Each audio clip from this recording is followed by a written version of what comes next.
दोहा में 50 मुस्लिम देशों की आपात बैठक। अरब इस्लामिक समिट में इजरायल को कतर पर हमले का जवाब देने की तैयारी। एक्शन में पाक।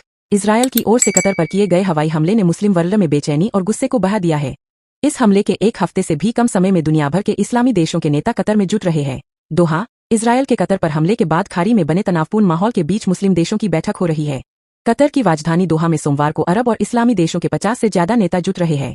कतर की मेजबानी में हो रही इस बैठक में सऊदी अरब, ईरान, पाकिस्तान, तुर्की जैसे प्रभावी मुस्लिम देश शामिल हो रहे हैं। बीते हफ्ते दोहा में इजरायल ने हमास के नेताओं को निशाना बनाकर हमला किया था। इस अटैक के बाद मुस्लिम देशों में गुस्सा है। इजरायल के खिलाफ रणनीति के लिए सोमवार को मुस्लिम मुल्क जुट रहे हैं। पाकिस्तान खासतौर से इस समिट में सक्रिय दिख रहा है। अरब इस्लामिक इमरजेंसी समिट से पहले रविवार को दोहा में मुस्लिम देशों के विदेश मंत्रियों की बैठक हुई।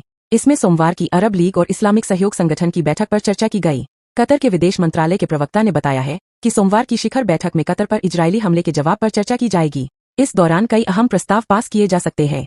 50 से ज्यादा देशों के नेताओं की मौजूदगी से इस बैठक पर दुनिया की नजर है। कतर की दिखेगी ताकत। 57 सदस्यीय इस्लामिक सहयोग संगठन OIC के अरब इस्लामिक शिखर सम्मेलन में मुस्लिम जगत के राष्ट्राध्यक्षों और शासनाध्यक्षों के साथ साथ वरिष्ठ अधिकारियों के शामिल होने की उम्मीद है। राजनयिकों ने कहा कि दोहा शिखर सम्मेलन में 50 से अधिक OIC सदस्य देशों के शामिल होने की उम्मीद है। इससे अमेरिका और इजरायल को सख्त संदेश जाएगा। दोहा के सम्मेलन से इजरायली हमले के बाद कतर के लिए समर्थन दिखेगा। इस हमले के कतर की ताकत दुनिया को दिखेगा और इजरायल के खिलाफ इस्लामी दुनिया की एकजुटता मजबूत होगी। अरब लीग के महासचिव अहमद अबुल गेत ने अपने बयान में कहा कि इस जुटान का संदेश है, साफ है कि कतर अकेला नहीं है, अरब और इस्लामी देश उसके साथ खड़े हैं। इजरायल पर लगाम जरूरी। कतर के प्रधानमंत्री शेख मोहम्मद बिन अब्दुलरहमान अल थानी ने रविवार की बैठक में कहा कि इजरायल ने सभी हदों को पार कर दिया है।